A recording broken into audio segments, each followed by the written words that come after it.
local services are going to be provided for us. And on behalf of the Roundup Record Tribune, is that better? Yes. Roundup Record, Chamber of Commerce, they wanted to provide a program here that's totally non-partial, straightforward, have the candidates introduce themselves, and I trust them to guys talk, and don't get too lippy. We're going to start out with have them introduce themselves. We'll try to limit it to about 3 minutes each, somewhere in that area. If not, throw something at them. While you're in here, if you would, if you have any questions for any of these guys, please write them down and give them to Sean. And we'd like to present them for the questions and answers. So, and just for you guys, the last question we're going to have is, what's the one thing you want voters to know about you when you leave here today? So be ready for that. Are you ready? Okay. So I think I'm gonna break it into areas, but I think what we'll do, let's start at that far end down there. Stand up, introduce you, Sal. And Councilwoman Butler. About 3 minutes if we can, somewhere down here. 3 minutes. The thing you forgot to tell you is we're going to try and limit everybody to 3 minutes if we can. Okay, I'm on the clock. I have to talk fast. My name is Holly Todd Rogers. I'm the acting county attorney at the moment, and I'm also up for election this year. I'm from Montana. I'm from Roundup, born and raised. I went to high school here. I can remember doing gym class in this gym and walking across that stage to get to ag class my whole senior year. This is my hometown, and I want to do well for it. I built my house here. I came back after going to law school in Colorado. I want to take care of my home. I'm rooted here. These hills are in my blood. My parents are here. I'm lucky enough to have been raised by two of the best people in the world and have married one of the most fantastic men I've ever met. So because I've been so fortunate, I want to give back and serve my community in every way that I possibly can and hopefully make it a better place. Thank you.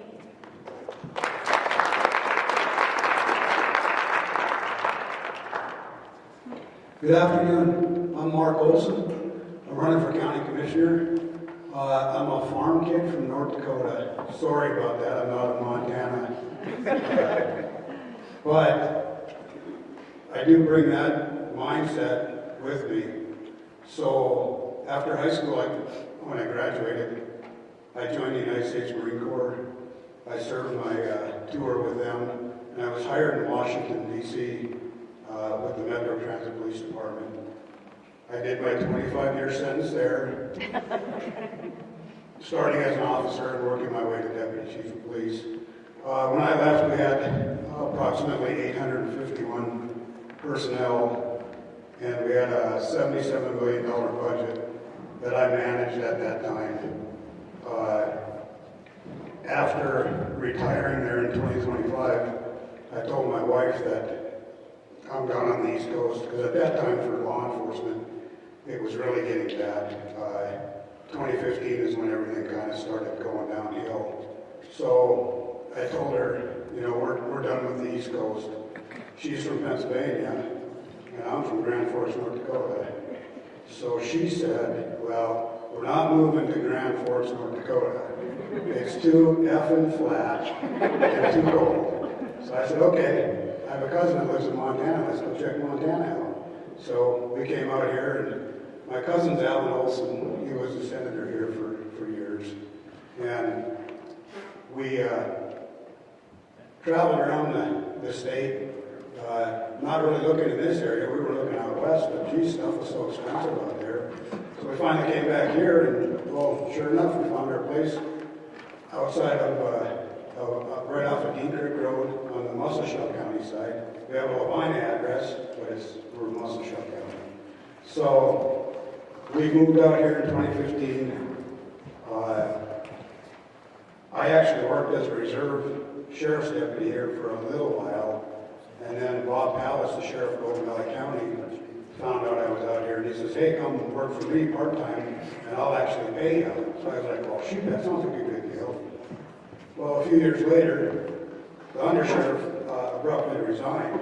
So he said, hey, Mark, would you be my undersheriff just for a little while till I find somebody else? Well, it's 7 years later, and I'm still doing that job.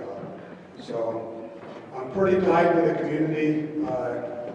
I love it out here. The rural lifestyle is absolutely, you know, what I've been raised on and what I intend to die as. I'll make a commitment to you. I'm all about integrity. Honesty and integrity are one of the foremost assets that I claim to have. And I will never lie to you. I'll be straightforward to you. And I hope to make the county better by time's up. So, yes, bye. Can you hear me? Okay. Hey, right there. Keep an eye on her. She gets to doing this stuff. That means sit down. Well, I just want to repeat what Mark said. I thought he did a good job, actually. My name's Bob Pancratz. I'm running for Muscle County Commissioner District 1. I've been your commissioner for the past 5+ years, and I've gotten deep into the weeds of a lot of issues within the county, and this is a really, really positive place to be. And I have a really bright hope for the future of Muscle County. I was born and raised in Casper, Wyoming. I lived there for 30+ years. My father was a roofing and mechanical contractor. So I grew up, you know, shoveling gravel, tearing off hot roofs, putting up new roofs. A lot of time in the sun and getting good tans and everything. But my father instilled in me a really hard work ethic, and it sort of carried through. He used to say hard work is its own reward, and we thought he was kidding, but really there's a lot of truth to that. I graduated from Montana State University with honors in construction engineering technology. I was married for 12 years, lived in St. Louis for 12 years. I'm divorced. I have a stepdaughter that's been working in Jacksonville, Wyoming. She's actually a journeyman carpenter, so kind of interesting. She's amazing with horses. I relocated to Montana about 10 years ago. You know, I spent 23 years working for Jacobs Engineering, and while I was in St. Louis, my expertise is project controls, cost, schedule, and risk management on really big jobs. And Jacobs had a lot of big jobs. And when I was in St. Louis, I was the cost manager on the, is it time when I get there? Cost manager on the Cardinal Stadium. I was assistant program administrator on a hospital expansion on a $400 million project.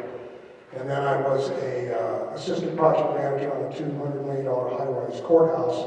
So I was involved in every major project they had in St. Louis during that time. I learned a lot.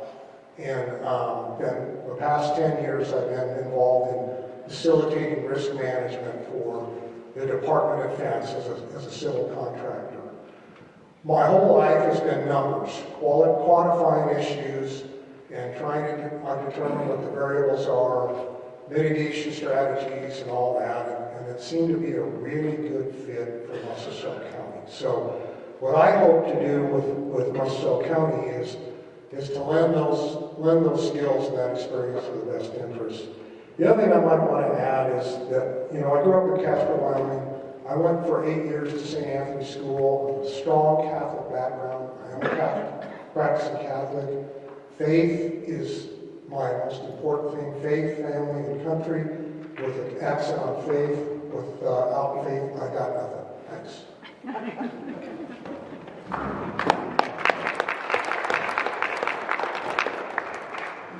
Good afternoon. I just want to welcome everyone here. Thank you for coming out to the Chamber's event here. My name is Jason Bednar. I'm running for Sheriff of Muscle County. I've been your under sheriff now for about the last 8 years.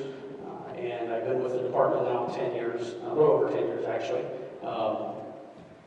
I moved to Montana in 2002 from Ohio. I moved to Billings. I spent about 10 years in Billings before I got into law enforcement, which I started my career in law enforcement with Mouse City PD. I worked for them for about 3.5 years, and then I moved to here at Roundup. I've been committed to this community for over 10 years now. I've been well embedded in the different departments of working with the fire department, working with the ambulance department. I know our community inside and out. I know where some of our challenges lie. I know where our opportunities for improvement lie. I hope to be able to use that knowledge and make changes in those areas. First and foremost, I want to make sure that we enforce our law equally and fairly across everything that we do in law enforcement. I also want to make sure that we work with the community in advancing some education within the community for protecting our children against some of these things, online violence that's gone against them, with predators and things like that. I know that's been a big topic lately within the community. I also want to let you guys know that I'll do everything that I can to keep our current jail situation, keep it moving forward, make sure that we look for opportunities in the future to make any changes that we need necessary. I also look make sure I run a balanced budget. I know those are things that are important to our community. And again, I've been here for 10 years. I'm dedicated to this community, and I want to stay dedicated to this community as long as I can. Thank you.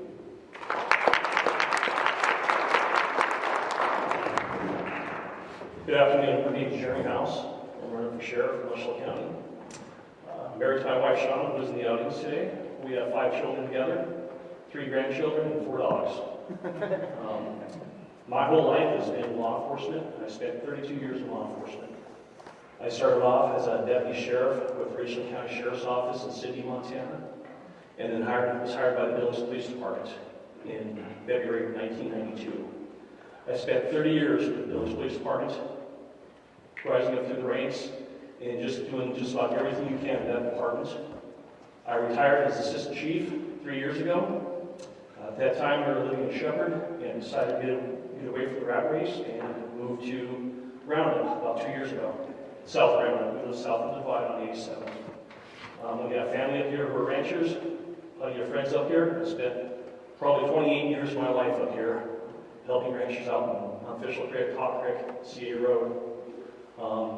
So I have 30 years in law enforcement. 22 years of that is leadership. I was promoted to rank sergeant in 2001 and rose to the ranks as lieutenant, captain, assistant chief in the Billings Police Department. And at the time, I supervised, didn't have that 800 officers. I had 180 officers. I didn't have a $70 million budget, $70 million budget. I had a $25 million budget, which I helped create and manage. My goals here are, we have drugs here in Muscle County. And for the vast majority of my career, I worked drugs in either a local task force or a federal task force as a commander. And I know the in and outs of drug investigations. I've done federal investigations throughout the Northwest with the FBI, doing human trafficking investigations, hate crime, and conspiracy drug charges. That's something we need to do here, is focus on the drugs. Drugs goes hand in hand with crime. You have violent crime, you have property crime. We need to focus on that right away. Another issue is transparency and training the deputies and the sheriff's departments. I think they do a good job right now, but we do a whole lot better and be a lot more transparent and communicate with the public and the court system a lot better than we do now. The other thing is like Under Sheriff Bednar said, the jail situation.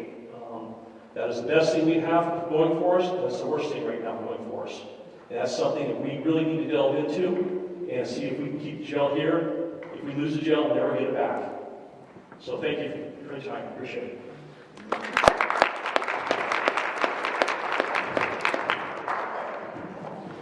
Well, good afternoon, guys. My name is Ethan Malinowski. I'm running for sheriff. And I do thank you for your time. It's a beautiful day out there. And coming in here to be political is not always the last thing in the world. But I thank you for guys coming over and listening to everybody. Our community is important, and taking the time to hear everyone and have your vote is important. So thank you. I'm currently employed right now at the Sheriff's Office as a sergeant. I've been working there for almost 10 years in November. I enjoy working there, and I enjoy being with the community and seeing people. I graduated Montana Law Enforcement Academy. I have just over 1,000 hours of training. I've been rooted in the community. I think for my qualifications and why I'm good for sheriff of Musco County is I care. This is my home. I've lived here for a little over 13 years. I was born and raised in Montana, raised in Lockwood. Family's core.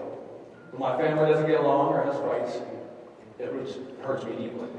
So when I go and I interact with the community, and you guys have issues, other people have issues, and they're fighting it affects me deeply because I want a community that's strong.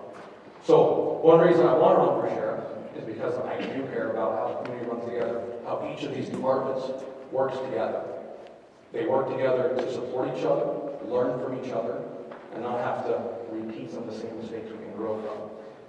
With that, I've gone to a lot of corner conferences where the sheriffs across the state attend.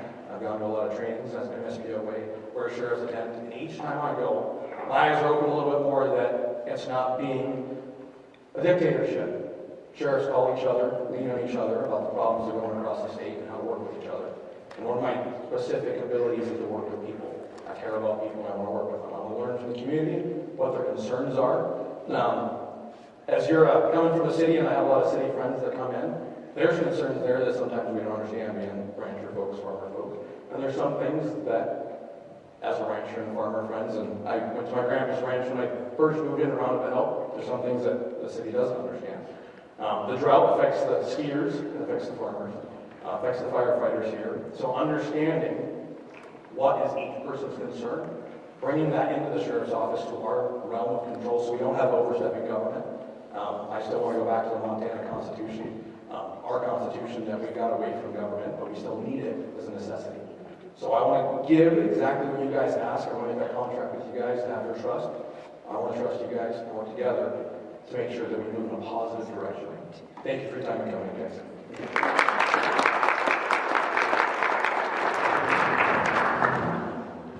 Good afternoon, I'm Ryan Couch. Thank you to the Roundup Chamber of Commerce for holding this forum. I am running for elected sheriff starting on January 1st, 2017 on behalf of all of you. I've been here for 3 years. This is my home. I chose Roundup, I chose Muscle County as my home for the next 40 years, God willing 50 years. I want to be just like everybody else. I want to see a more safe, positive sheriff's office going forward. So a little bit about myself. I grew up in a small town, population 2,000. If your local gas station ran out of fuel, it was 30 minutes to go get fuel. So I know exactly. This is my town. My wife and I copied this town because that's where we grew up, in a small mining town. I have seen firsthand what happens when your town or your population starts to grow and you don't get ahead of it. You've got to get ahead of it. With a 12 to 15% increase in population since the 2000, and we're expecting another 17% growth, we've got to be on top of that. We've got to be ahead of it. To talk about my expertise, I joined the prison system at 21 years old. Before that, I joined the United States Marine Corps. My leadership began at 20 years old when I was handed my first fire team. Quickly after that, my leadership continued to grow at 21 years old. Just after that, when I was handed my first squad. I have known leadership since I was a young man. That leadership has continued on. I went to a 3-month academy to learn how to deal with the worst of the worst. And that is, once the street cops, once the sheriff's deputies, once the court systems are done with somebody, they grab them, they give them to me, and I say, I got it from here. And usually when I say I got it from here, it's for that inmate's rest of their life. Not only are they good at what they do, we've got to be better than them. So when I was in the prison system, I quickly went into investigations. I was one of the fastest and youngest investigators within my department. That's where you learn the law, that's where you learn to package cases, and that's where you learn to work with the district attorney's office to go after the worst of the worst. And I did go after the worst of the worst. I went after organized crime, organized gangs, financial crimes, drugs, narcotics, homicides. There's nothing that this county is going to throw at me that I have not done over and over and over again. I currently work as a detention officer in the jail, and you're going to hear a lot about the jail. I'm going to tell you, I see it firsthand.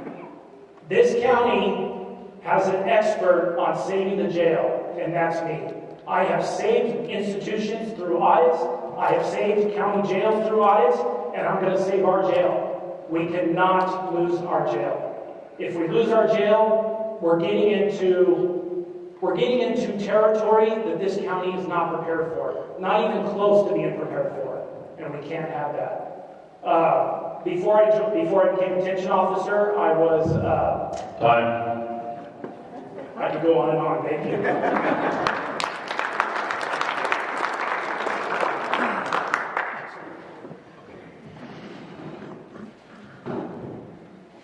Hello, my name is Cindy Bloomfield, and I'm running for Justice of the Peace for Muscle County. I've lived in the county now for 14 years. Me and my husband moved up here from Sydney. I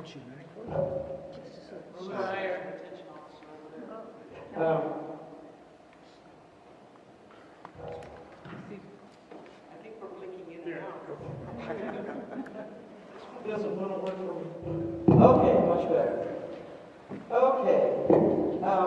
I've been married to my husband Scott for the last 21 years. Next month is our anniversary. I have 2 children and 2 beautiful grandchildren. The reason why I'm running for Justice of the Peace for Muscle Shell County, I worked for the detention center here in Muscle Shell for 8 years. And so I spent those 8 years taking my inmates back and forth to court, both justice court and district court. And I just have a passion for seeing the whole court system work from beginning to end with my inmates. Some things could be changed a little bit. I'd like to see the court process move a little bit faster. Some of these people start their process and maybe a year or 2 later they're finally finished with it, and I think that's just a bit too long. And I understand that between the clients and the attorneys and the court, there are scheduling issues, but I think that we can get that moving just a little bit faster. I have a strong passion for going back into the court system. I've been retired now for 2.5 years, and after about 6 months, I think, it started eating on me. You know, I really miss the court part of my job. I think out of everything else that I did with the jail, that was the biggest thing that I was missing, and it never left. So I figured if Judge Martin was going to retire this time around, then I was going to run for Justice of the Peace. So I've been kind of waiting for the last couple of years to run. So I'm really happy to know that we have 4 individuals here that are also wanting to serve our community and have the same passion that I do with serving our people here. We need to protect the citizens of Muscle Shell County. One of the big things that I look at also is the plea agreements. I have a big problem with some of those plea agreements because we're letting the same people out again, just slapping their hands, and that, I think that's a bit wrong. We need to protect our community. So, with that, I'll turn it over to my next person here, and you'll have one there. Thank you.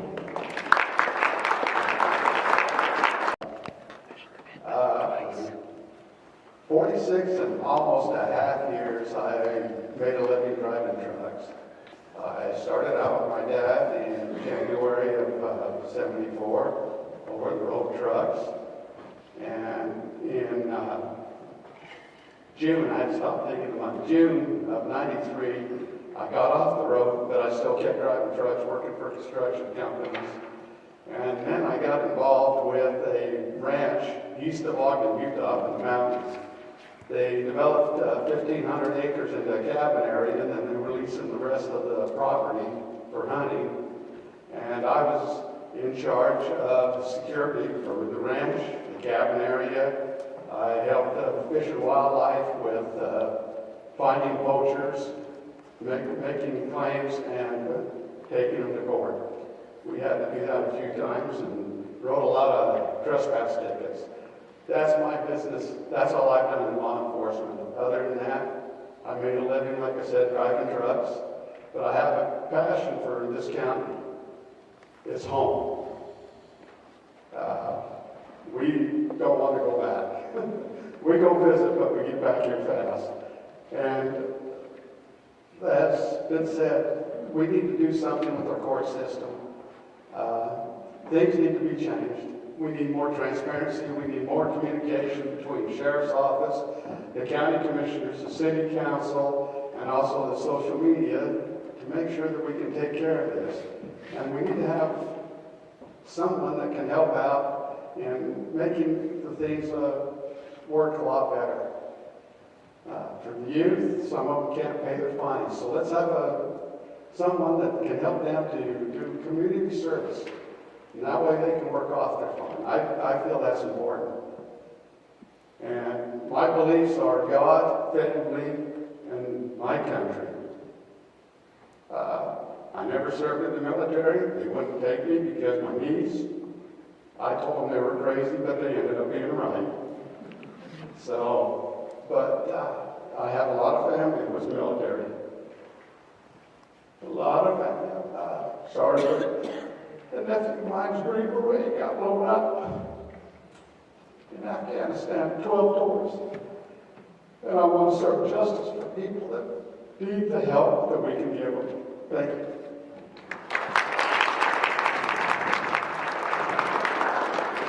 Good afternoon and welcome. My name is Monty Miller. I am a strong Christian conservative.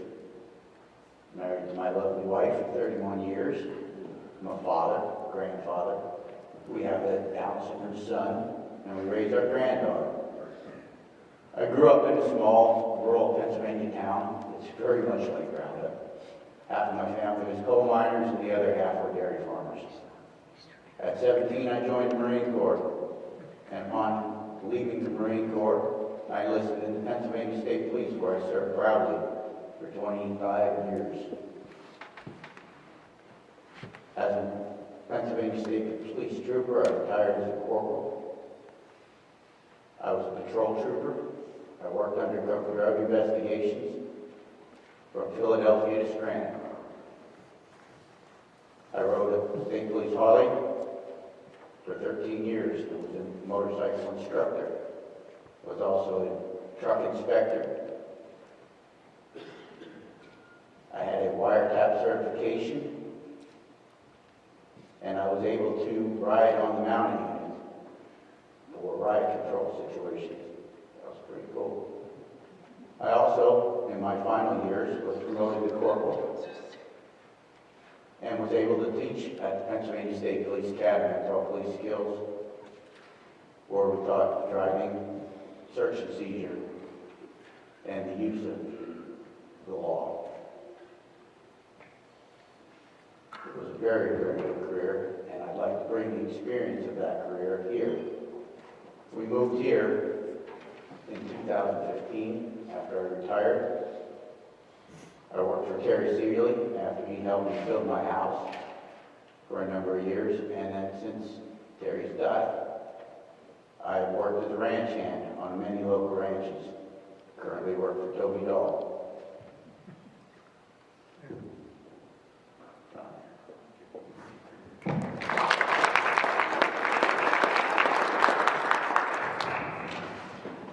Good afternoon, everyone. My name is Sean Lesnick. I'm running for Justice of the Peace. I was born and raised here in the state of Montana. I moved to Muscle Shoals County about 22 years ago. I married my beautiful wife, who is a science teacher here at the Roundup High School. She's been here for almost 21 years here in Muscle Shoals County. Heidi and I have a little place west of town where we are raising a nice little 12-year-old son. We have some horses. We enjoy skiing and team roping together. Now, this question was posed to me as why am I qualified for this job? And after I served in the United States Marine Corps for 4 years, I returned to Montana, to Bozeman, where I attended Montana State University, where I obtained a Bachelor of Science degree focused on criminal justice. I then moved to Muscle Shoals County, where I worked for the Muscle Shoals County Sheriff's Office for the last 21 and a half years. And I've served as your sheriff for the last 7. It's my opinion that someone running for justice of the peace should have a very strong understanding of Montana laws and criminal procedure so that they can conduct a fair trial. A fair trial is the cornerstone of our system. If you think about the preamble of the Constitution of the United States of America, it says, "We, the people of the United States, to form a more perfect union, establish justice." Justice was the very first thing our founders thought of. And justice comes from a fair trial. I want to take this a little bit. You ask, what is justice? And justice is defined by Black's Law Dictionary as the fair and proper administration of the law. And if you're going to administer the law, you must know the law. I have 21 years of experience in the criminal justice system and the judicial processes of the state of Montana. I have a criminal justice degree from Montana State University, and those things have prepared me to become the next justice of the peace in Muscle Shoals County. Thank you.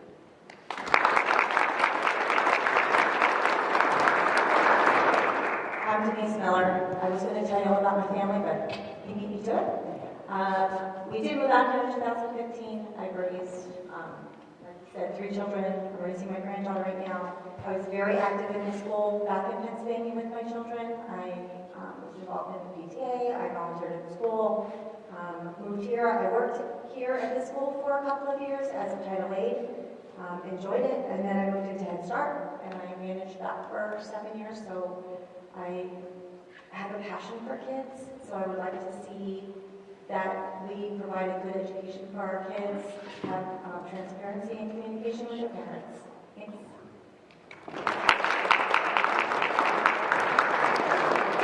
Hello, my name is Constance Meering. I go by Connie. School's a lot better. I've lived here in Montana a little over 15 years. I have family here. I've worked in the local community. I'm a healthcare worker. I have a daughter who's got a successful business, as well as a son-in-law who has one as well. I've been married to my wonderful husband for quite a long time. I'm not going to say how long. We love living here in Montana. We came here probably about 15 to 20 years ago from California. Don't hold that against me. We have not been back to California since. We left that mentality there. I was really involved in both my children's education. They were involved in sports, band, all kinds of other stuff. My grandson is now at the high school along with his cousins because they have moved here as well. We absolutely love this little town, love the community here. And I want to just do what's right for the kids. I want to promote them. They're our future. We've got to bring them up and get the right things for them so they can succeed in life. Life is hard right now. So we need to help them and help them grow significantly and make them great people to live in this community. I've never looked at moving out of here. I love this community. From being in Southern California to a small little town, there's lots of people I've met. The businesses are great, and this is home, and I want to continue it and make my family and other kids, promote them. I've been involved in boosters, band boosters, going from competition to here, to there, to here, to there. Probably not to my husband's great liking, but we always promoted the kids, promoted band boosters, promoted the community, and I think our school board can do better for our kids. Thank you.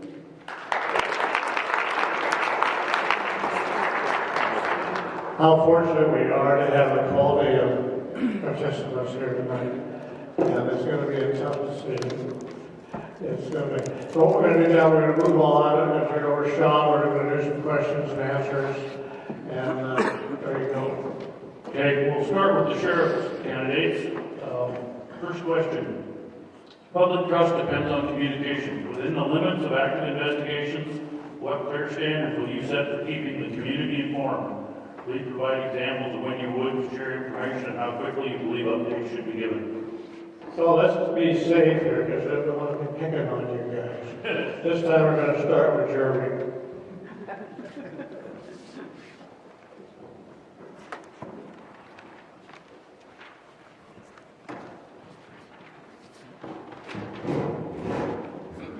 All right. Communication is huge. It's very important in law enforcement itself, especially the sheriff's department. I have spoken with the mayor. I've spoken with superintendents of both Millstone and Roundup, CEO of the hospital, and other business leaders, community leaders. And one thing is that comes across is the lack of communication right now. They really want more communication. Being with the Village Police Department, especially as a commander for 22 years, communication is vital both within the department and outside. If something's happening, it is very, very important to let the community know, yes, there is a threat, take shelter, or no, there is no threat to the public. We have it handled, the scene is secured, let us do our investigation. When we are done with our investigation, we can provide more information. Facebook is a great tool. Use it as much as possible. I believe I've also spoke to the mayor already and said once a month I will come over to her office for a half an hour face to face and have a meeting with her. You can accomplish a lot more face to face than you can with emails and texts. I plan on doing that with the superintendents, with the hospital, and anybody else that likes that. Another one is to engage the youth. I want to start a youth council at both high schools where I have 5 to 7 kids come together. I meet with them once a quarter, go have lunch with them, sit down with them, and let them know about the badge, that we're not people behind the badge in uniform, that we can communicate with them and ask their questions and get the information out back out to school with them. Thank you. Ryan? Thank you. You're going to hear the word communication and transparency get beat up tonight. You're going to hear it over and over and over again. But transparency needs to be a direct reflection of the person who's presenting it. My campaign started 8 months ago, and since the beginning, I have been 100% transparent. Yes, social media, sometimes we frown on it, but 70% of Montanans get their information from social media. I immediately opened up a social media page so I could get myself out there and have everybody get to know me. The odds were stacked against me. Who the heck is this guy trying to run for sheriff? I had to let everybody know about it. My campaign is a direct reflection of my transparency and accountability. Number one, budget. If you ask anybody here what the budget is for the sheriff's office, nobody knows. Annual budgets are going to be posted on our website. We have an amazing website. We have an amazing IT team. We need that posted, and it's going to be line item. As far as transparency, it is already in the works. We are going to have, if I get elected sheriff, a citizen advisory board or a CAB. We must have it. It is not something new. It is not something that we're going to have to reinvent the wheel on. Multiple places throughout Montana have a CAB, a Committed Citizen Advisory Board. They are important. They need direct communication with the sheriff's office so we can inform the public all we want. My campaign was grassroots, directly to the public. Fergus County, Rosebud County, they have town hall meetings. Fergus County is getting ready to start a series of 5 town hall meetings where they speak directly to the public. That is important. When I have my meet and greets, people show up and they beat me up. They beat me up with the questions, and you have to have the courage to stand there in front of them and answer those questions. Second part of that is about the investigations, communication investigations. I have done hundreds of investigations, homicide, narcotics, gang investigations. I have never compromised any type of investigation with informing the public. There's this misconception that if you talk to the public, you might jeopardize something. You have to know what you can tell the public and what you can't. It's very important to do that. Thank you.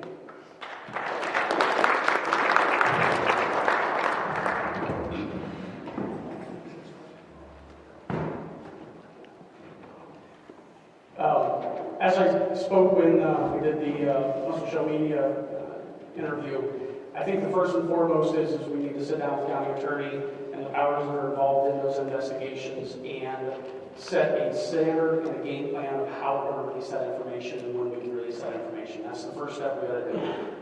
Having that information, be able to tell us what we can give out and how it will affect the investigations is first and foremost. Once we get that in place where we've had that conversation, we know what we can release, then giving the power to maybe some of the deputies that will have access to release some of that information based off of those parameters. Examples would be, and also would be something like here at the school. The school is responsible for their building and their students, so making sure that whatever we release to the press or to the public is okay with the school. I think they should be the first ones to release information what's happening at their school, with us following behind them, because it is their school and their building that they're releasing information on.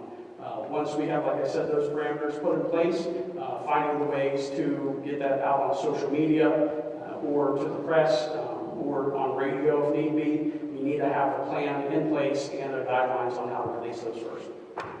Thank you.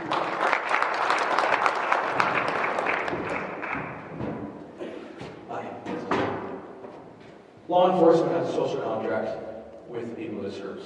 We can't do our job without their contract within their trust. With that, we do have to be transparent to be able to open and communicate with you guys. I think it's important to have a PR rep to get out information to the public. Montana law defines criminal justice information and public justice information. What is allowed to be released and what is not. And when it comes to criminal justice information, it is not to be released to the public.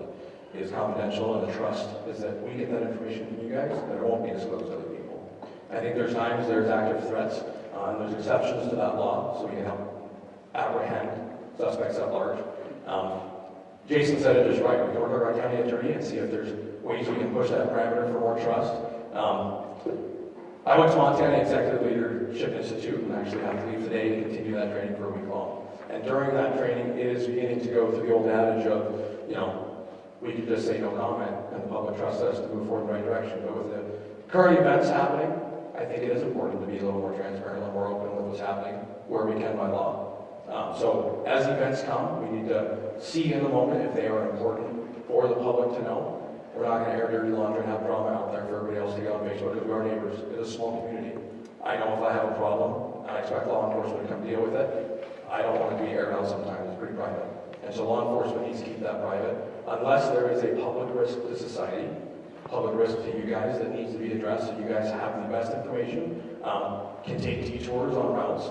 DES has a Code Red app. We can get some of that stuff out there so you guys have more access to that information. But it's working with the people locally, working with the laws, the county attorneys to see what we can release. I do believe it's important to get a rep started right away and start utilizing our Facebook page, working with the media, seeing which way is the best way to reach you guys. Reverse 911, a lot of people don't have landlines anymore. So figuring out, we may have an HR rep for Facebook, but making sure they're looking at Facebook. So working with you guys to figure out what's the best way to get the information that we can release to you guys is very important.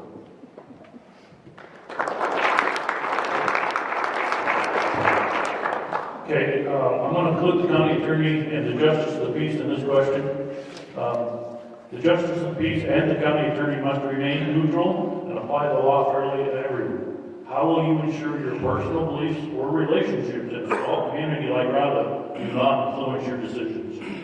Frank gets to start. How lucky you are. I guess we're going to be playing past the mic. I believe in being transparent, honest, and not prejudging people. A lot of you people have grown up in this town. You know a lot of the people. I don't. So I don't have a bias against anybody. And my word is my honor. And that's where I stand all my life. You shake my hand, you don't need a signature. I would judge people on the way that they come in, how they react. Try to treat them with dignity and respect. If you do that, then that'll turn back and you'll have that in your courtroom as well. And the problems we have here with some of the youth and that, we need to find a way to help curtail it so that we can take care of it. so that we can make the county better, the city better, and hopefully make their lives better, to understand that, you know, there is a better way than doing some of the things they've been doing. And I'm very high on honesty. Honesty is as they say, honesty is the best policy. For me, it is.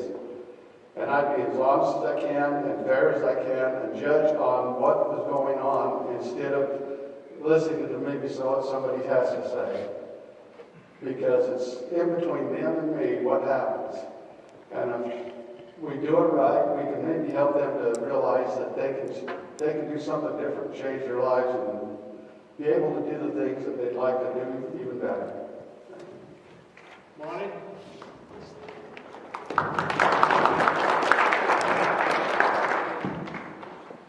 The book of Leviticus tells us, do not be unjust when deciding a case. Do not be partial to the poor, nor give preference to the rich, but judge your neighbors fairly. In my experience as a trooper, I worked in 7 different counties, in 7 different troops, in 10 different stations. That was covered by approximately 50 different justices of the peace, actually magisterial justices in Pennsylvania. And I got to see a lot of different judges, some good, some bad. I also had a lot of contact with the public.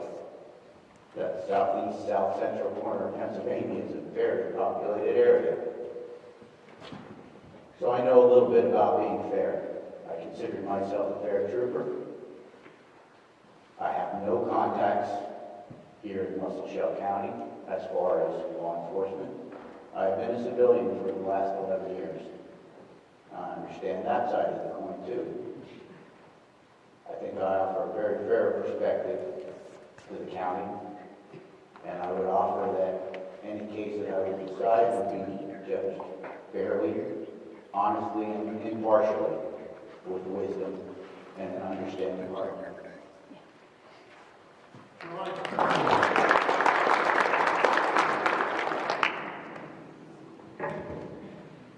I think this question goes to exactly what I brought up when I started. I have 21 years of experience, 21.5 years of experience in the judicial system in the state of Montana. Very important to know that as a justice of the peace, the only thing the justice of the peace can do is consider the facts of the case that are in front of him at the time.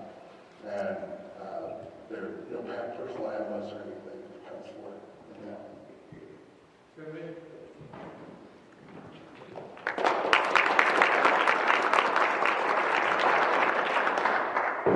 Yeah, as justice of the peace, and I have to agree with a lot of what Sean had to say, being that I have taken a lot of people through the court system. And you do have your MCA book, which is Montana Code Annotated, that has the schedule of what you do between fines, jail time, or whatever, that 1 year somebody who's in front of you can't get. So you cannot say, I don't like you, you go to prison for 10 years. It doesn't work that way. And then you have a personal integrity, honesty. You know, if you have these things, if you're not going to use that against somebody, if you know, you're my friend, so you should just go home and have a nice day. It just does not work that way. So you have to go by Montana Code Annotated, what they tell you. You cannot use your personal feelings when you have somebody in front of you. So if I'm elected Justice of the Peace, I will be going straight by that book, because that tells you how you're supposed to find everybody. And I will treat everybody fairly, case-by-case basis. It has to be done on a case-by-case basis, because you might have somebody here that could, you know, continuously breaks the law on the same thing, over and over and over and over again. And then you might have this other person that, you know, this is the first time people learn from their mistakes. And I believe that people can learn from their mistakes. So that's about where I'm at on that one. Thank you.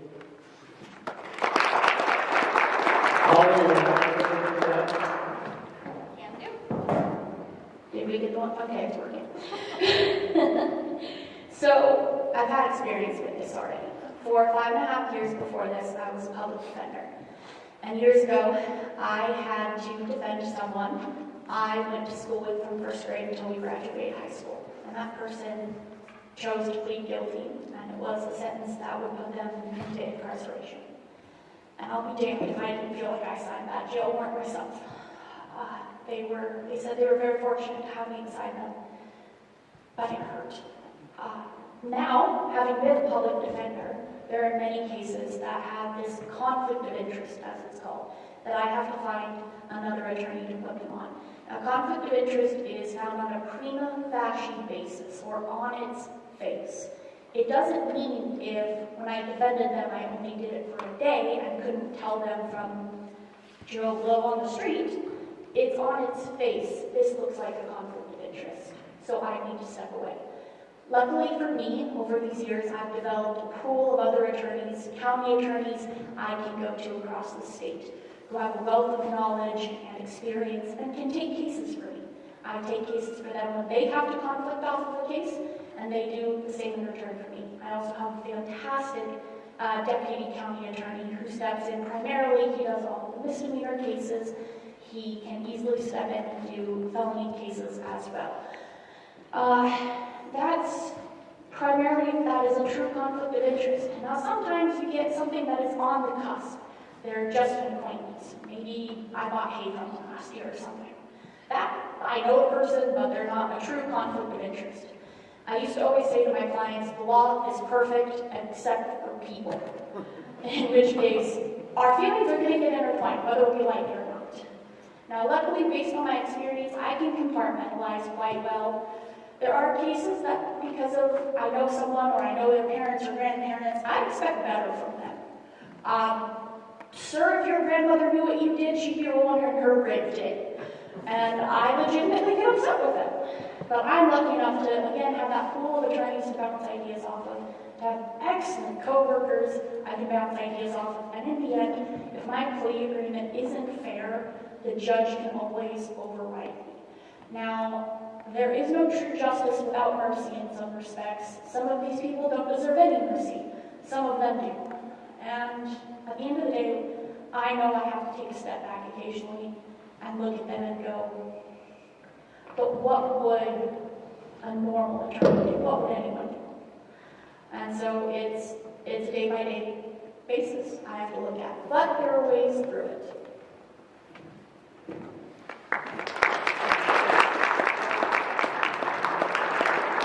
All right, we'll pick on the commissioner candidates now. As a commissioner, how would you determine what is considered necessary spending and what is considered wasteful spending? Start with Mark, how's that?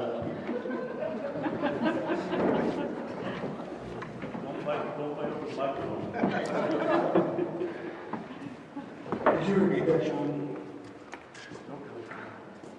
How will you determine whether what spending is necessary versus what spending is wasteful? So to me, necessary spending is spending that directly affects the folks that put you in this position, i.e. the roads. The roads in this county are atrocious. There needs to be work done on these roads, and it needs to happen soon. Because if we were actually fortunate enough to get moisture this summer, our roads out in the area I live are going to be in horrible shape. So that's one type of thing. It's a community need. That's an important part of spending. The other parts of spending, which may not be so important, are things that are a luxury to the community. Good ideas, but things like a water park or hiking trails, things like that, I think should probably wait until the county roads are in the shape that they should be. Secondarily to that, the county roads directly affect your public safety. Your fire departments need them, your ambulance crews need them. This county, as Golden Valley County where I work at, there's an aging population here. Emergency medical services are extremely important just because of that aging population. And then the the fire departments. They have to pound down these roads with their equipment, extremely expensive equipment, to get to fires to save all of our tails. You know what I'm saying? So those are vital types of spending, whereas luxury stuff, that probably should wait until after the priority things that affect everyone in the county are taken care of. Thank you.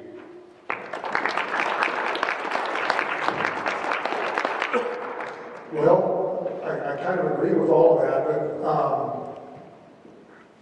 necessary spending is what you need to spend to be able to provide your basic services that you're required by law to provide.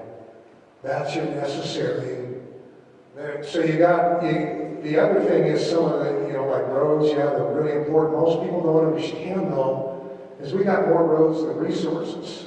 So the road department is working, and we have milled the maximum amount of money we can for the roads, and they're getting as much roads done as they can, but we'll talk about that later. But so there's certain things you have to do to provide the services. I like what Mark said about what the people want, what they need.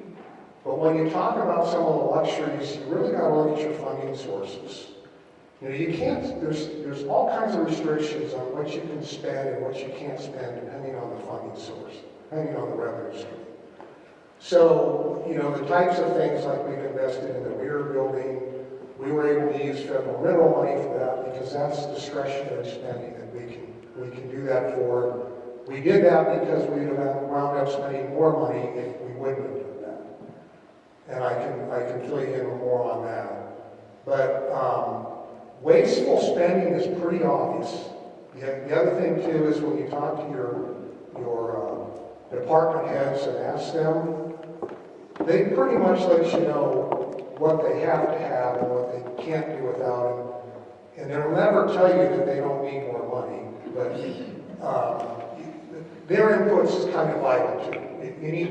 You need to understand what they need to do their job. But everybody has to have the tools, the equipment, the resources to do their job. And our role is to make sure they do that, which means we have to search for money, a lot of grant money. We need to figure out where we can get the money to make sure that the departments have what they need to do their job. Wasteful spending to me, when I see it, maybe because of my experience, is flat obvious. You can tell when it's being wasted.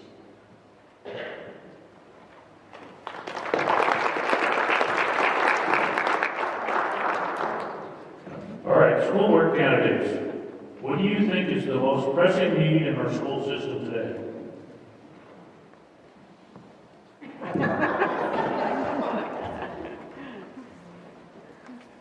What is the most impressive? I'm sorry, can you repeat the question? What do you think is the most pressing need in our school system today? In this building or the one up the street? To me, it's communicating to parents. I have a granddaughter that's in the elementary school, and sometimes she doesn't always bring home papers that she's supposed to be bringing home. So it's nice if the school would be able to communicate to us what's happening in the school district versus just expecting our kids to remember to bring home papers. The other thing is just communicating and being transparent is just something I think is very important with having the kids. And I feel that we find out more things from our kids than we do from the school when they hit high school ages.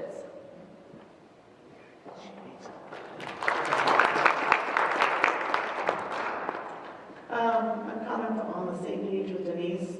I hear and talk to a lot of parents, including my own daughter's kids, that they don't know. I don't know. I didn't hear that. It's more word of mouth. I think the school just needs to be a lot more communicative towards parents and things, because last minute things don't help. Throwing things out there 1 or 2 days before something happens, it's really hard to shuffle around if you've got parents at work, parents that are trying to get things together, or multiple kids, both elementary and high school kids. I think that is the biggest deal. And transparency, what's going on in the schools. There's lots of talk out there on Facebook and stuff, but there's no real answers, no real questions that have been answered about why we don't have those things that are up and coming in the schools. So I think I'm on the same page with Denise's communication.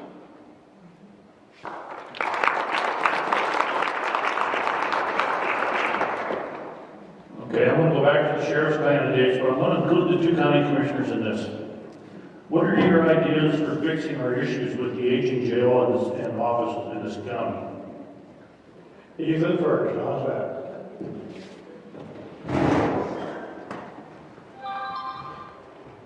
Well, the jail is a pretty specific one, so that's an easy one to talk about. The other issues would be, once you get in that seat, finding out what the issues are for the public. Because what I define as issues may be different than you define as issues. The jail, we could say, is an issue. It's old. I was having a conversation with our sheriff not too long ago about when was the first arrest documented in our jail. It was 1911. 1911, our first inmate was in there, and we've had inmates ever since. So our jail's done something right, staying open, and so we can learn what was done right to keep it open, but we can also progress and look at other jails and their issues. I know I talked to Slater, under sheriff in another county, and other sheriffs in other counties and their jail issues not being able to staff bigger jails. I know our budget issues trying to house and fund. We have a coal mine. It's fantastic. We need to keep that open. If it doesn't stay open, we're going to lose some spots if we open the jail and try to staff it. So looking at that issue is going to come sitting in that seat. If our jail has problems, looking at that seat and seeing what the issues are and trying to fix them, just like anything in our jail. As an issue gets brought up, not deflecting it, handling it promptly. A lot of times we have issues, and when we talk about media and trying to make sure that information gets out to the public, a lot of issues can be headed off when we see it and we address it quickly. If we can address it quickly, then letting you guys know why we can. So you guys can build trust and work with us and see what you guys want. Working here, I don't want to see our jail close either. I don't want to have to drive an inmate 200, 300 miles to the next spot. It's very, very nice when I can show you guys on the street that if there's an intoxicated driver, that we can pull them off the street. And Montana law has certain rules of what we can do with that driver. And if we can hold them until they're sobered up and get them back home or get them to a space-up spot or bond it out, that's going to protect our public. So I want our jail to stay open, but I'm going to have to be in that seat and looking at what the issues are that are possibly going to foreclose it. I don't know if it's going to foreclose again. That's going to hold on the line. We've had it open since 1911, and we've kept inmates in there. I think we can keep keeping inmates in there, but looking at the future is going to be important to see what those issues are and just address them as they come. Because there's going to be a lot of issues, and trying to prioritize them can get overwhelming. But leaning on other agencies and how they've done it, making sure across Montana and across the federal standards that we can keep that open is going to be important. I'm going to fight for that as well. Jason? As Sergeant Malinowski said, our first and foremost project we have to do is we have to keep our jail open as long as we can. I attended the meeting at the last MSPOA conference in Billings where they talked about a regional jail option. That jail option, they were looking at Bighorn County of building a jail down there. They were talking roughly around 188 beds, I think it was. That project was going to cost them $60 million. There's 4 or 5 agencies that were looking at maybe cost sharing with that project. That our share for Western Shell County for that facility would have been over $6 million, just to start it. Then they were talking $600,000 a year operating costs that would have to come from this county to maintain that regional jail.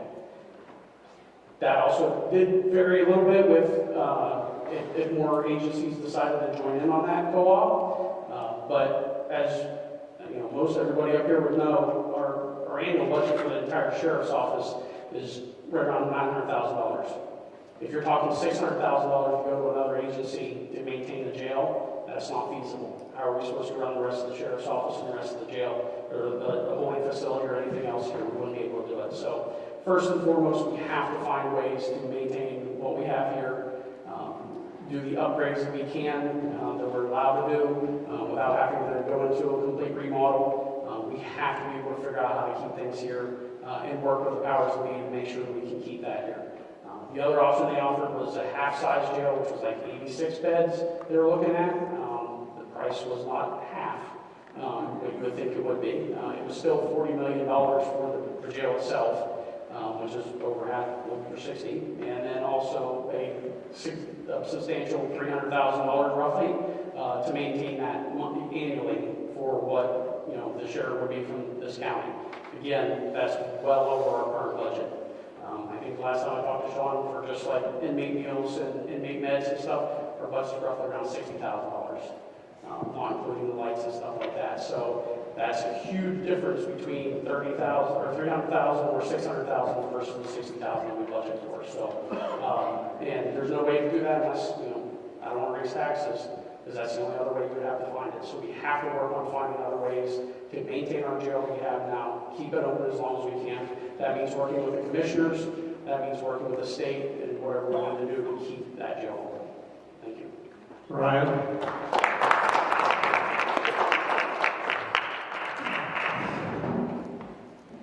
If you do your crime in Muscle Shoals County, you do your time in Muscle Shoals County. We are not farming out our inmates or anybody who commits a crime to another county. We need control over that. Now, we're going to hear a lot about the aging jail. The age of the jail is not a factor. Yes, we have certain standards we have to meet that require a newer jail or better access, ADA. Our main problem with our jail is meeting Montana code standards. There is a set of standards, there's over 100 of them, that the jail has to meet. We meet less than 25% of those standards. I've said it before in my meeting rates. I can have us up to jail standards 80%. I can go from that less than 25% to 80% in 45 days. Sounds impossible, right? It's what I used to do, and it's what I was good at. We can meet those standards. A lot of ways to meet those standards is simply having a policy to back up that standard. It's more than just having a housing code. It's more than having building codes. You have to have a policy to back up how you're going to feed the inmates, how you're going to medicate them, how are you going to do your transports, who's limited on transports, who's not, how do you get them to court. All that stuff has to be done. We have the capability to do it. We don't need to raise taxes. We don't need to build a jail somewhere else, and we don't need to farm out inmates. I know it sounds harsh, but that's what it is. We don't need to farm out inmates to other jails. Now, Fergus County is sitting at almost capacity. Probably this weekend they probably are capacity. Rosebud County, same thing. Yellowstone, we've seen it in the news. They are over capacity. We are at less than 25% capacity. To house inmates from another jail system is $100 a day. We can meet that $100 a day. If we are averaging 2 to 3 inmates a day, there's nothing wrong with calling up those other counties and asking them, give me 3 or 4 inmates. That's $300 to $400 a day to house those inmates that those other counties have to pay us. That money can go towards the budget, can go towards improving our jail system. So, 45 days, let me loose. I already audited this jail. I know what's wrong. I know what it takes to fix it. I can get it fixed, and I can do it quick. Within 45 days of taking office, I will be having a town hall meeting, and I will tell you our accomplishments in saving our jail, because we do not want to get into that territory of building another jail somewhere else, taxes going up, more money out of your pocket, when we have our jail right here that can be saved. And I know it can be saved because I've already audited our jail. Thank you.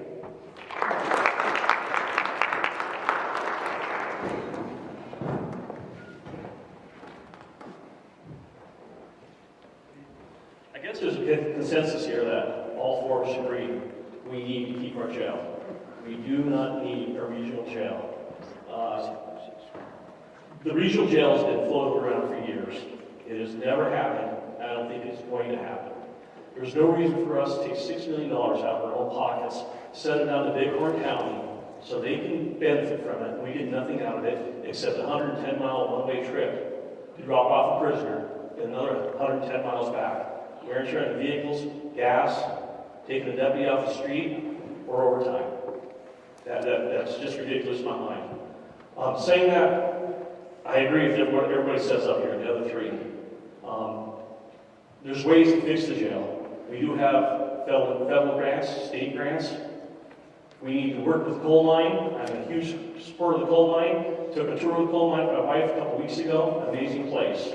And they are a huge supporter of Muscle County and the Sheriff's Office. It's going to take me a little bit more time. I'm an outsider. These three have the inner workings. I understand that.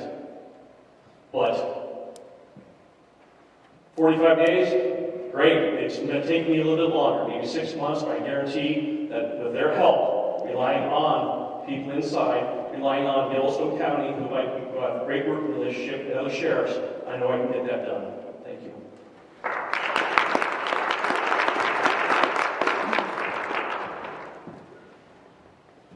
Commissioners. Are we on there? I'd like commissioners to address that same question. All right, I'll go first since Mark kind of got stuff. Yeah, everything everybody said, but you know, really, we don't have the money for a new jail. We don't have the money to participate in contributing to a new jail, nor do I think that we have the eminent need to do so. This is a risk management, this is a risk management situation. What is the risk? Well, the risk is you're not compliant and they shut you down. Then you're going to have to do something. Well, then what are you not compliant in? Well, we're not compliant here, here, here, and here. Well, what can we do to become compliant? Well, we can do this, this, and this. What's that going to cost? Well, that's a lot cheaper than being shut down. So it's really a cost-benefit analysis of what it's going to take to not get shut down. And right now, I don't think we're at huge risk of being shut down, although there's a couple of things that they need to be done. And I don't think they're that expensive that they can't be paid for. But when you start talking about building a new jail, 20, 30, 50, $60 million, regional jails, like you said, they're never going to happen because nobody wants to pay for them. But this one here is, you know, what is it? If it's not broke, don't fix it. Honestly, I think we can make the changes that we need to be compliant without having to spend a fortune, unless, of course, some judge gets a hold of us and makes our life miserable.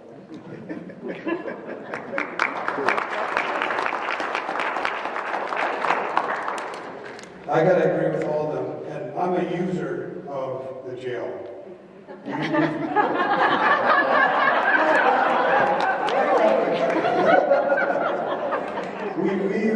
We use the services of Muscle Shell County Jail frequently because Golden Valley County does not have a jail. So having the access to that jail is hugely important to us, especially like Jason and everybody talked about having to transport folks down to Bighorn County. That's unfeasible for us because generally we don't have one person working. So, you know, we cherish having this jail here, and all of you have stated that we need to keep it going. Outside of the box ideas, I'm sure there's federal grants out there, I'm sure there's state grants to provide funding to either get it upgraded to where it needs to be, or to think more about maybe a regional jail in this area, between Golden Valley, Muscle Shell, Fergus County. It's kind of central part of the state. So it's been hashed around a little bit. Bighorn County is out of the way for everybody except for those adjoining counties down there. Having a centrally located regional jail would solve a whole bunch of problems. Funding, again, of course, is the issue. Hugely expensive to do that. That being said, should we lose the mind, we have to think outside the box. A regional penitentiary type facility would generate income for the county, guaranteed. How much, I don't know. But that kind of asset in this area, you know, keeping this jail here, it's just huge, and nobody wants to see that go away. So I think everybody has to be kind of open-minded, but the last thing we want to do is have to go, like Jeremy said, 110 miles one way to transport prisoners down there. The sheriff's office here is too active, and there's actually too many people who are, not me, who are actually using it. So the other issue too, though, and nobody really hit on this because everybody's so concerned about the jail, the sheriff's office building itself is an old building. And just from my experience being in Golden Valley County, we just went through this And actually, the county over there is actually going through that they've condemned the courthouse over there. So they're looking for a new facility for that. The sheriff's office, fortunately, we don't have a jail, but we had to move out of the old sheriff's office building, and the county was good enough to buy us a new building that became the sheriff's office. The reason I bring this up is, and I don't know what the plans are for that weird building. Just 1 second. Would it be feasible to throw the sheriff's office into there somehow, build that into there somehow? I don't know, I'm just throwing that out there, so, thank you.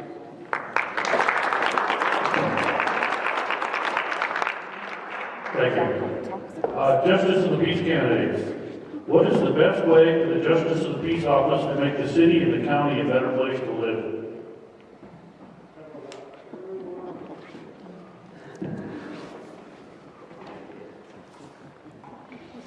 Could you repeat that question?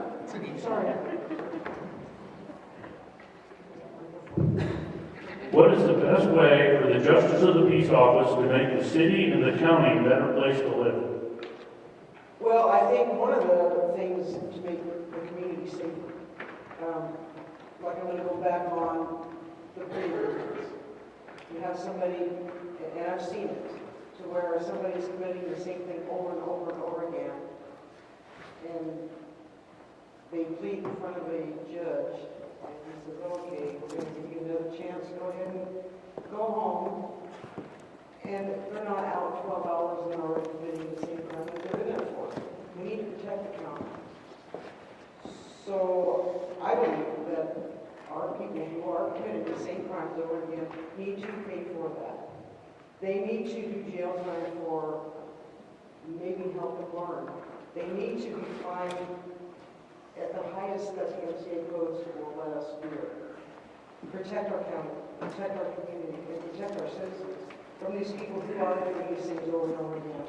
And work with the law enforcement because, you know, I know when I first started at the Sheriff's Department, we had a lot of drugs in this county.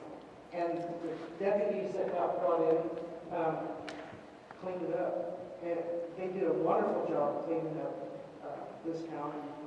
You know, Jason and Ethan, Sean, we're all involved in cleaning up this county, and they did a fabulous job. We don't want to go back to that. For me, I have no idea who a lot of these people are. I can see faces I know, but because I never really got active into the community until I retired in May of 2020. People still ask my wife who her husband is. So a lot of people don't know me. But what we need to do is, as said, we need to take care of the business here at home. Make it safer for all of us. There is a lot of stuff going on in our county, not only in the city, but in the county. And we've seen some of that out where we live, and we need to get a handle on it. We need to find a way to stop some of the things that are happening here in our county. And we need a judge that will be able to do that. I believe I can do that. I have compassion for people. I like to work with people and help them out. A lot of my life has been spent on doing things for other people, helping them to overcome situations. We have people that are repeat with alcohol problems, drug problems. Let's see what we can do to fix them, to get them into therapy and addiction recovery, and see what we can do to help them to get off of that so we don't have that in our community anymore. That's a strong point that we need to get to take care of in our community. Just dry. And I believe that with my experience, I have the ability to be able to help do that. And I appreciate all of you, and like I said, I don't know, I can see faces I know, but people I don't know. And so I think I'd be real impartial as to letting people get away with something like they said, push it under the counter, let it go. I would never do that. I would always make sure that justice was done and how it could be done properly and effectively and properly. probably help those people to understand why we're doing it.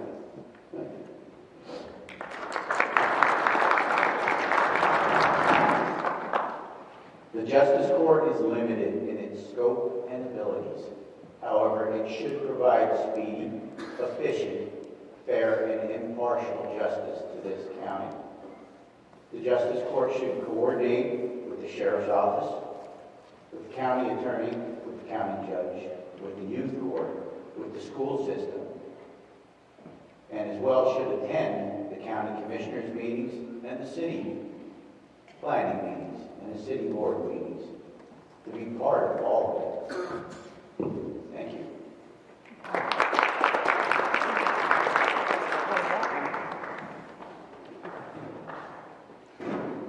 So, United States of America, the criminal justice system is based on a deterrence theory. And what that is that we deter people because of penalties. Now, is that the right approach? I don't know. It's what we've been doing for the last 250 years, so that's where we're at. One of the things that I see as justice of the peace that has happened over the years is many of the services that people that are before the Justice Court need to have, chemical dependency type treatment, DUIs and stuff. That was always offered in Billings, and many of those people did not have the means to get to Billings. They didn't have a vehicle, they didn't have gas money, they just could not get to Billings, Montana when they needed to go to drug treatment. They went for other reasons, but not for the important reasons.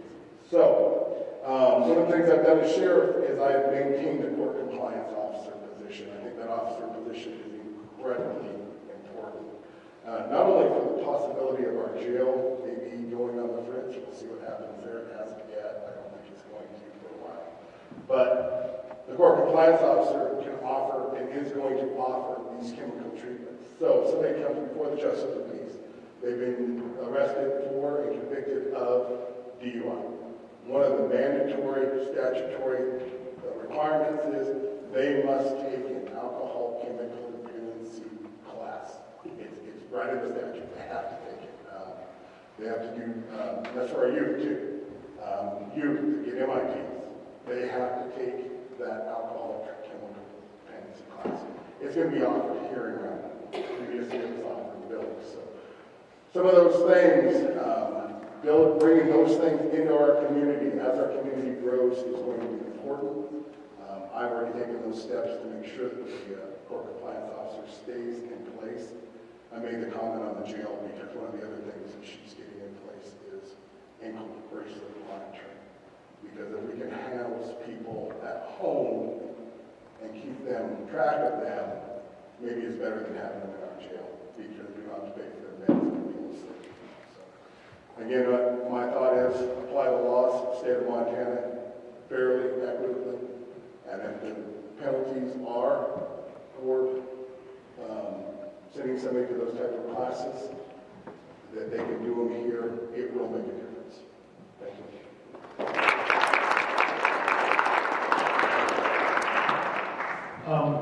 We kind of promised everybody at the table up here we'd try to be done by 4 o'clock. It is now 25 after 3, time flies while you're having fun.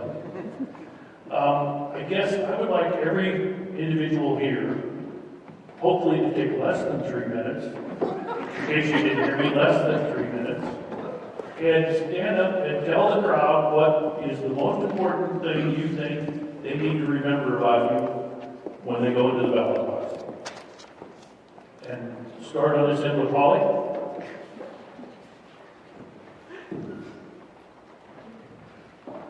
Give me 3 minutes to figure out the microphone again. Most important thing about me is that I'm doing this for my home.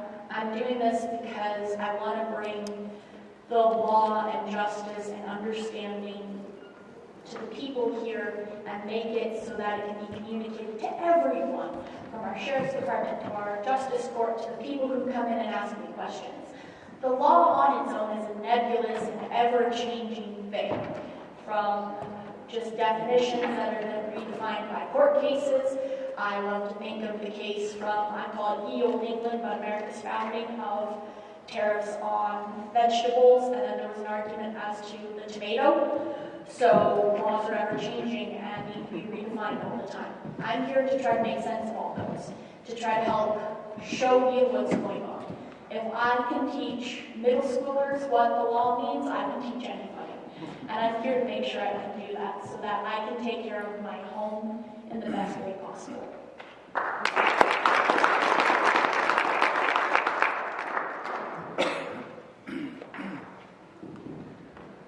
So, my number one priority and how I got into this whole deal was I'm worried about the mine. Without the mine, Muscle Shell County is done, guaranteed. There are no other industries that are out there that can come in and generate the revenue for this county that the mine does. That being said, it's vitally important that the Crow Revenue Act gets passed. So one of my goals is to be a strong supporter of that, to do whatever I can do to push that forward. Secondarily, my thought as an elected official is that we work for the folks who elected us. It ain't the other way around. This isn't a royalty position or something like that. This is, we support the folks who elected us. That is our job. So I've been in public service for over 36 years now. And I've learned over that time that as I'm here from the government type guy, we have to know that you all, the folks who elected us or put us into those positions of public trust are the ones we work for. Period, plain and simple. We have to base our decisions on knowledge. Bob's very, very knowledgeable with his background in project management and such. We have to base our decisions on knowledge, experience, education. I have a bachelor's degree in management and a master's degree in management from Johns Hopkins University in Baltimore, Maryland. Through my career,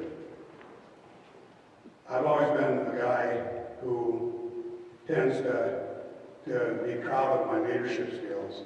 And that, as Ryan and everybody else who was in the Marine Corps stated, that's one of the founding principles of the Marine Corps is leadership. So all the way through my career, I based my philosophy on being a good leader. I'm proud of that. There's two differences. A lot of people say, well, you're just a manager or you manage things. You manage processes and operations. You lead people. So I'm very proud that I'm what I consider myself to be a fairly good leader. And I'm very proud to be in this group right here with these folks. These are some good folks here. So I think no matter which way you choose to go, I don't think you're going to end up with a bad person. Thank you. Thanks, Mike. Most important thing to kind of remember about me is I do kind of have a unique background. I have not been in public service. I have been for the past 5 years, but I came from an industry where you made a profit or you went home.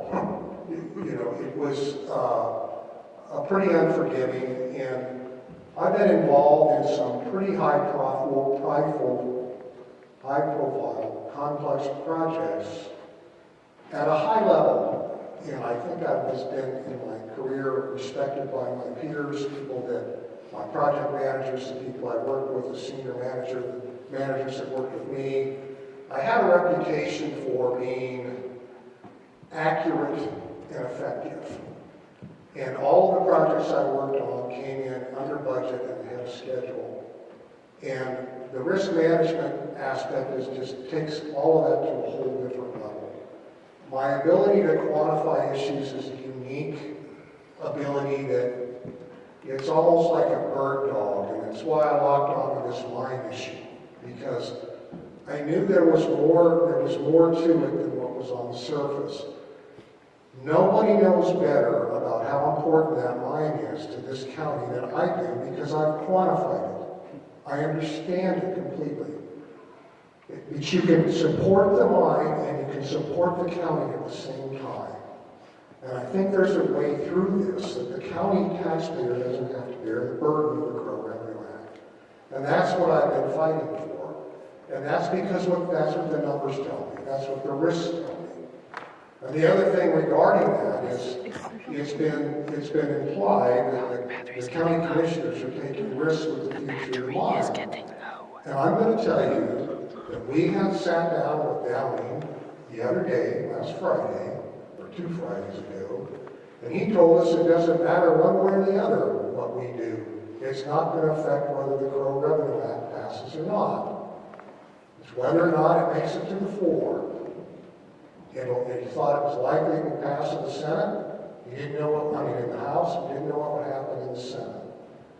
So we asked him, well, if you had letters, because we've got letters of support for our position from Mako, the Muscle County, Montana County of Oil, Gas, and Coal counties, and us. I said, well, so if we were to give you letters of support, would that change the situation? And his answer was he didn't think it would.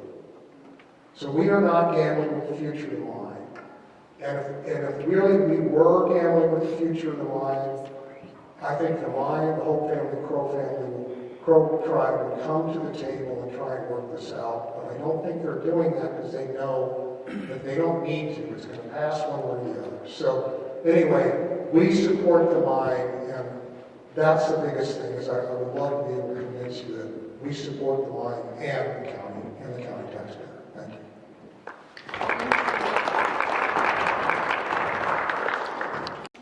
I think the one thing that I would like everybody to remember about is the word dedication. I moved here a little over 10 years ago. I called one of the deputies that I went to the academy with that worked here, and I asked him, I said, what's it like working in Muscle County? He goes, it's a good place to work. It was a little wrong, because I think it's a great place to work. Ever since I came here, it's been a great place to be. The community is great, the town is good, and as for when I say dedication, I've built relationships with, the city council. I go to city council meetings, I go to the RIDE meetings, I go to fire council meetings. I built those relationships, and I want the opportunity to grow those relationships within the agency. During Bobcat Fire, the first 4 days of the Bobcat Fire, I remember 13. That's how many hours I slept in the first 4 days of the Bobcat Fire. The rest of the time I was out there directing people to roadblocks, helping the fire department get where they needed to be, helping people get out, finding places to put horses, scheduling guys to come out there. So that takes dedication. They say it's not about the pay, it's about the dedication. I've been here over 10 years. I look forward to retiring from here, and I appreciate the support you guys give me. And I hope I can count on you guys when it comes to June 2nd for your vote. Thanks.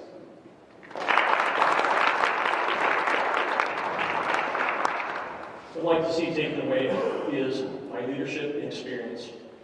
22 years of leadership in the Billings Police Department, supervising officers, five officers at a time, up to over 180 officers, and with civilians over 200. Managing a $25 million budget.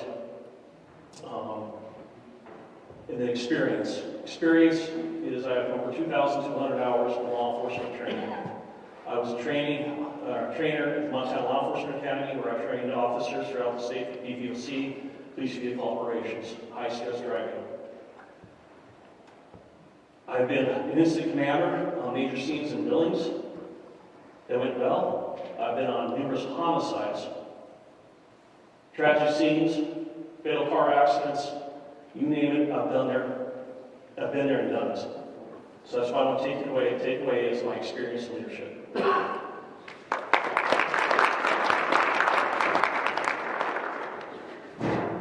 Again, thank you guys for coming out. Not that many questions, but it took a little bit of time, so thank you for sitting through it. What I want you guys to take away about me is what some of you already know about me. If I've interacted with you, I've talked to you, you know I care. I care deeply about every single issue that comes in front of me. And I won't lie, I am young. It's some of the biggest years I have, but maybe I'm running for this, I'm 30 years old. With that, I can retire in 10 years, come January 1st, I can retire in 10 years. I'm not leaving Muscle County. I want to live family, root, continue building that ranch up to something it once was, have a name like Elias.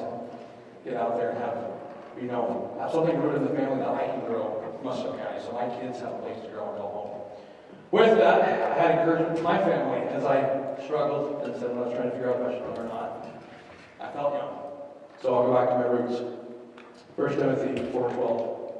Don't let anyone look down on you because you are young, but set an example for the believers in speech, conduct, in love, and in faith, and in purity. Muscle County, if you don't vote me sheriff, that's okay. I'm invested. I'm staying. I'm working.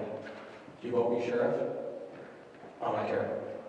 I'm going to be driven, and every deputy that works for Muscle County is going to follow that same care and reflect the leadership that they still have now and continue to grow. Sean built a good team. I want to see that team stay. I want to see it grow. And if they have other adventures and they want to leave, that's okay with the new people we bring on.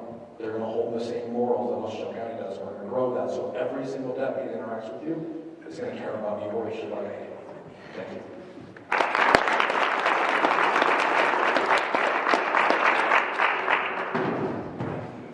When I first talked to my family, my friends, my neighbors, people within the community, and they asked me if I'd be willing to run for sheriff, first thing I told them was my campaign is going to be a direct reflection of my leadership. Direct reflection. No secrets, transparency, accountability, and community values. I'm going to show them how much of a member of this community I am. I've had over a half dozen meet and greets. I've had anywhere from 60 people show up to my meet and greets to 5. I've been asked those tough questions. I've given them my resume. I've given them everything.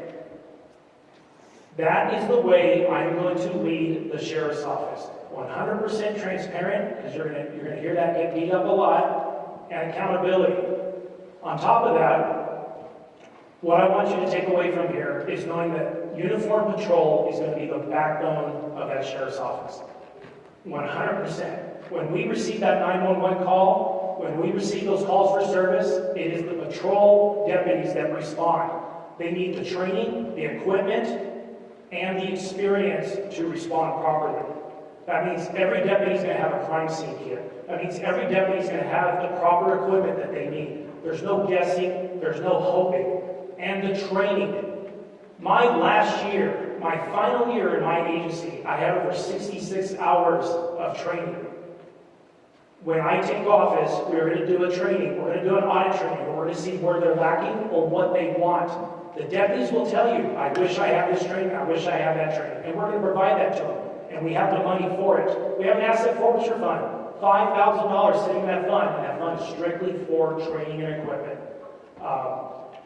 Also, something else I want you to know, and I know we keep beating this up and we keep talking about it, but it's our county jail.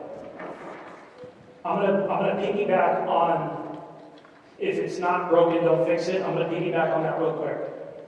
I like to think is, if we break it, we fix it. Not, we break it, you pay for it. We can get our jail up to standards without spending a lot of money. We can get up to almost 80% without spending a dime. It's just going to require dedication, courage, and knowledge of how to do it. One thing I also want to leave with, narcotics is my pet peeve. Drugs is my pet peeve. I have seen too many families destroyed because of narcotics. I've seen too many communities destroyed because of narcotics. Fentanyl is now within our community. If you ask those inmates that come in and out of our jail every week, they'll tell you, I kicked meth, I kicked heroin, I cannot kick fentanyl, I can't do it. There's nothing out there that can stop that. The way we stop that is we stop that pipeline from the south bringing fentanyl into our communities. And if we have one dealer in our community, we have a drug problem. Thank you.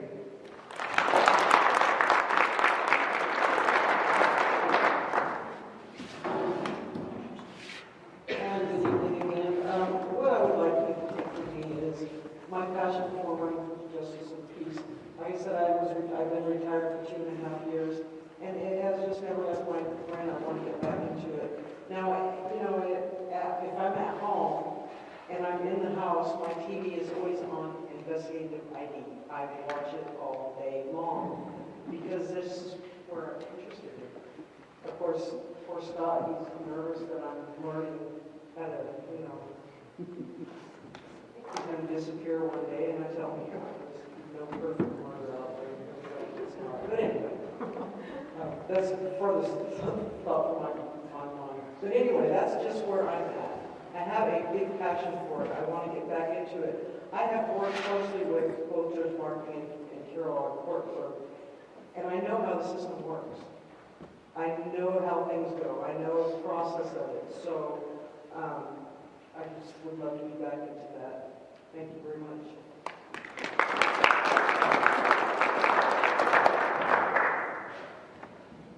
Well, I guess some of the things I'd like to leave with you is my integrity. I'm a fair, honest man. If I say I'm going to do it, I'm going to do it.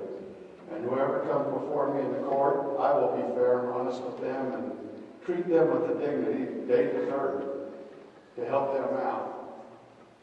And I know we have the problems here. We have situations where we need to take care of. My wife and I, for 3 years, ran an addiction recovery program through our church. People can change. Trust me, they can change. We watched it. It was beautiful. And it wasn't only drugs. It wasn't only alcohol. It was anything that they were addicted to, abusive, whatever. We can help people change their lives. We just have to do and be wanting to make them better than they were when you met them. Thank you.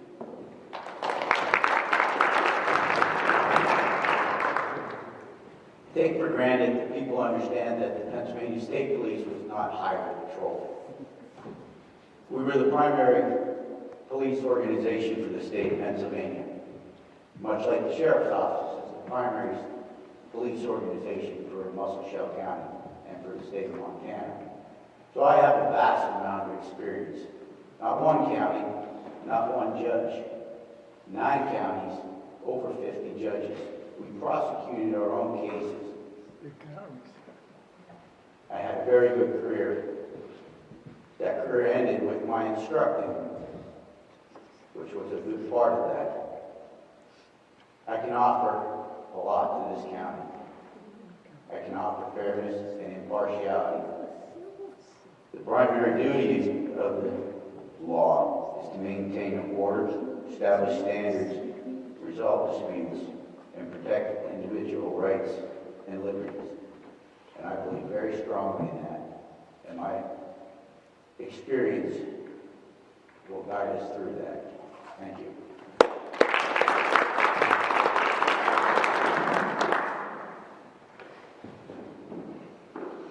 All right, so what I want you to take away from this, from me, about me.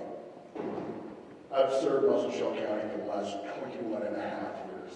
And I'm going to tell you, I was 35 years old, a college degree when I showed up here.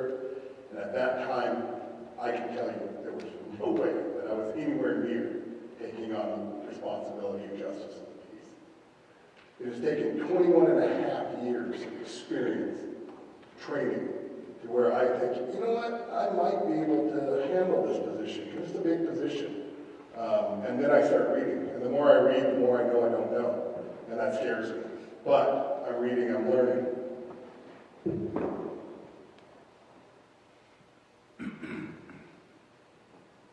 I think that I would like to say that I don't want to rest on my laurels, but in 2018's campaign, I campaigned on 2 things for sure. I said I would shut the turnover at the sheriff's office down because we turned over deputies 2-3 a year, every single year, and I would be fiscally responsible. In the last 7 years, I've had 3 deputies quit in 7 years, and that's almost unheard of in law enforcement in Montana. I've also, as Commissioner Pancratz can tell you, I have very responsibly managed that sheriff's office. Maybe more so than I should have, but I've always looked at it as taxpayer dollars, and I don't spend taxpayer dollars. So, I promise you that if I am elected justice of the peace, that I will fairly, unbiasedly, and knowledgeably apply the law to the people that come before me. Thank you.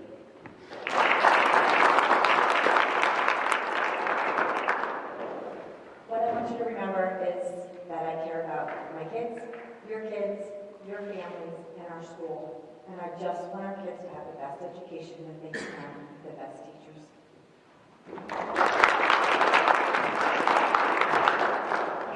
I care about your kids, everybody's kids, my grandkids. I worry about their safety. That's really important, that our kids feel safe in a place where they spend most of their day at. I want kids to be happy to go to school. I want them to like going to school. I want them to rally up. They're our future. They're what we have coming. We have to promote them, educate them, bring them up, give them the resources that they absolutely need. Hold the school responsible. Accountability is a big deal. And keeping our kids in school, showing them that these activities that they do, football games, all those kind of things, just show them that the community cares. Show them that there is something out there. Be at school, stay in school. We can get you to that adulthood. We can give you the resources. We have to promote our kids.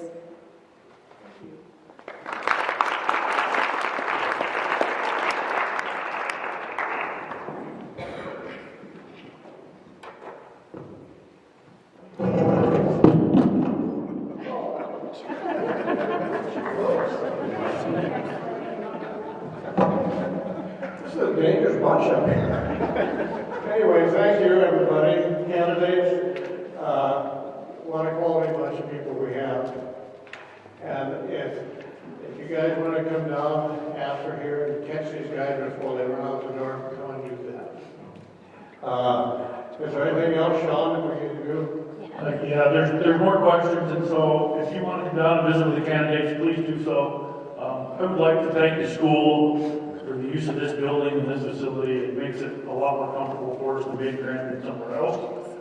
And on behalf of the chamber members that are here helping, I would like to thank them as well.